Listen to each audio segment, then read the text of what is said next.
This video is made possible by my patrons on Patreon.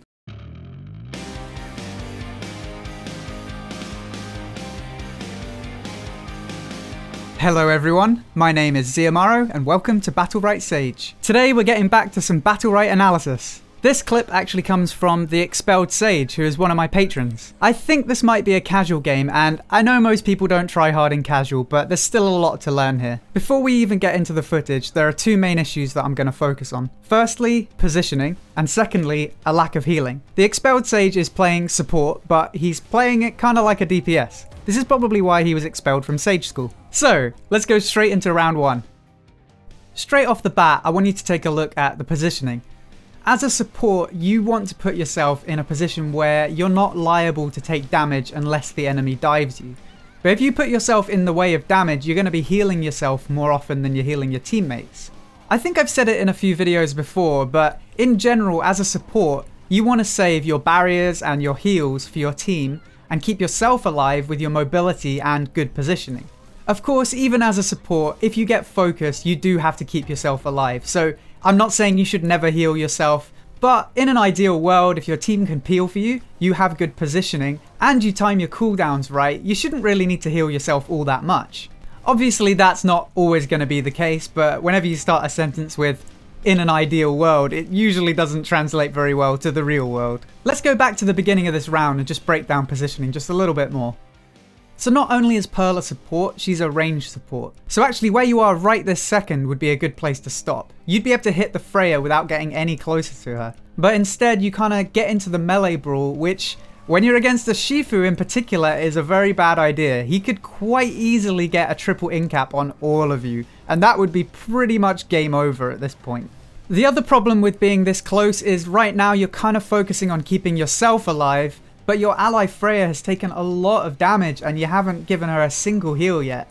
If you'd stopped where I said before, you would have still had an impact on the fight from a distance, but you wouldn't have taken damage, and you could have done some damage to the enemy and healed your Freya. Plus, you pretty much had to burn all of your outs to stay alive there. Had you been playing against some good opponents, they would have punished you for that, and you would be dead. There would be nothing you could do about it. But luckily, it's casual and you don't really get punished. Now, don't get me wrong, there's nothing wrong with playing an aggressive support. However, there is a difference between playing support aggressively and playing selfishly. In this round, it actually worked out okay for you and you did win the round. However, here's a little fact for you. I actually counted up the amount of times you healed your team, and the most times you actually healed your team in a round was 11 times. 11 casts of a heal at your team. Like I said, in the real world, you do need to heal yourself sometimes. But let's put that in perspective. When you're playing 3v3 and you're all playing close together, which you are, the cooldown on your heal is 2 seconds. That means in a 2-minute round, you could heal 60 times. If you can count the amount of times you've healed your team on your fingers, you're probably doing something slightly wrong. If you were playing in a double support setup here, where you had someone who was healing, the way you're playing is actually really good. Like, as far as aggressive support goes, you're actually doing a pretty good job of it. But you are the only support, and I know it's casual and you probably weren't taking this completely seriously, but you sent it in for analysis, so I'm giving you some analysis. To be honest, you probably could have 3-0'd this game. But if you're gonna play support like a DPS, you may as well just play a DPS. Pearl's damage output isn't bad, but it's nowhere close to a real DPS. And if you're not gonna heal your team anyway, you may as well just be playing Alicia or Esmo or anything else. However, one thing I will say is that you put a lot of pressure on the enemy Paloma. That's not your job as a support, but yeah, I guess credit where credit's due. I'm going to skip forward to another round now where I think you actually had much better positioning. Because I'll show a good round because I don't want to just bust your balls about playing support for the whole video. So, I'd like you to have a look at the positioning in this round. You'll notice that the TheExpelledSage plays a little bit further back, but look, you can still do damage. You don't need to be right next to them. I mean, you do kind of like jump in, but I think you get a lot of value out of this dive onto the Paloma, so I'll forgive you for this one. And would you look at that? You're healing your team because you're in a slightly better position this time. Just remember, especially as a support, and this is kind of true of any ranged champion though, if you can play at max range, why wouldn't you? I mean, especially against melee champions, your main advantage that you have as a ranged champion, whether you're a support or a DPS, is that you can hit them from a distance, and the onus is on them to close the gap. So the longer you can stay at max range, the better it is for you. And this round actually goes pretty well at the start, at least. You kind of get distracted by the Paloma here a bit. I don't know why, but you just really want this Paloma dead. So you get the kill on the Shifu.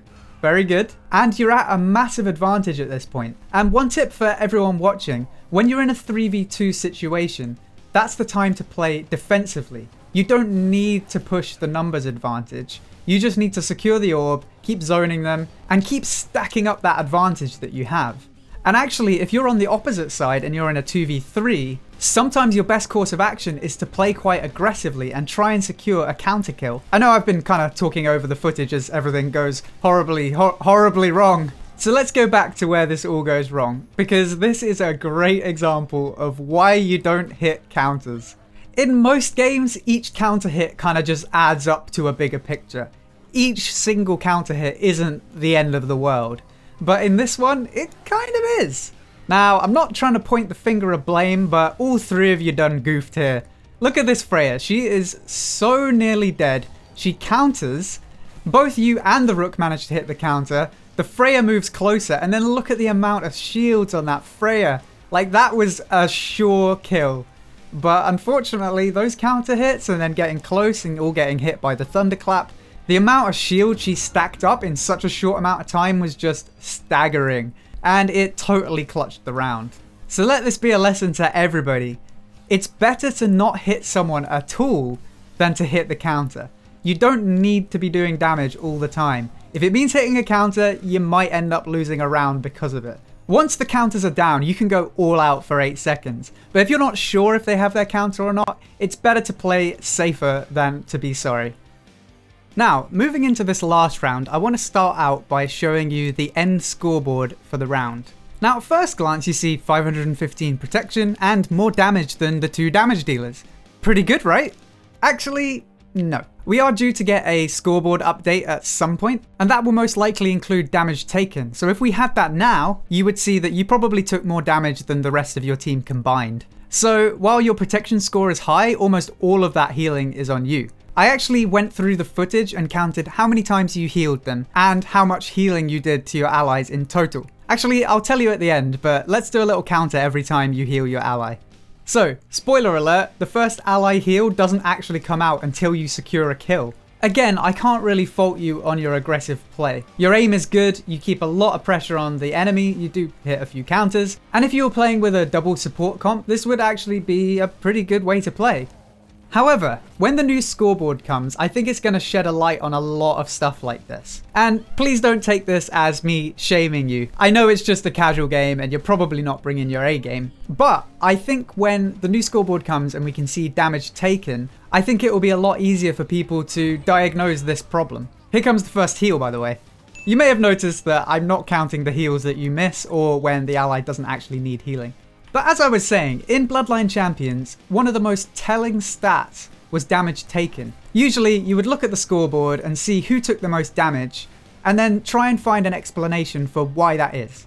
Do they need more peeling? Are they putting themselves in a bad position? Is it a healer spending a lot of their time just healing themselves and not really healing their team? Needless to say, the current scoreboard doesn't give you the full picture. And I'm not saying that seeing more stats will ever give you the full picture. You always have to take into account the situation. If the enemy team is diving you as a support, of course you're going to need to heal yourself a lot. And in that situation, it's fine. But if you're putting yourself in a bad position and then relying on self-heals to keep yourself alive, you're kind of doing the support role wrong. So all the allies are dead, and that's 7 heals total in the entire almost 2-minute round. So, you had a protection score of 515. Guess how much of that score came from healing your allies? 98. So that means you healed yourself more than 4 times as much as you healed the rest of the team combined. So, yes, it's a casual game, but the point of these videos isn't just to help you, but it's also to help anybody watching. So, if you feel like this is something you might do a bit too often, try to remember, as a support, you need to stay at the back and minimize damage taken. Use your mobility and counters to keep yourself alive and save your heals and barriers for your allies wherever you can. And remember, the scoreboard doesn't and never will tell you the full picture. So never use the scoreboard to undermine allies. It would be easy in this case to say that the DPS didn't do their job and that's why you lost. But it's equally likely in this case that a lack of support prevented them from being able to do what they needed to.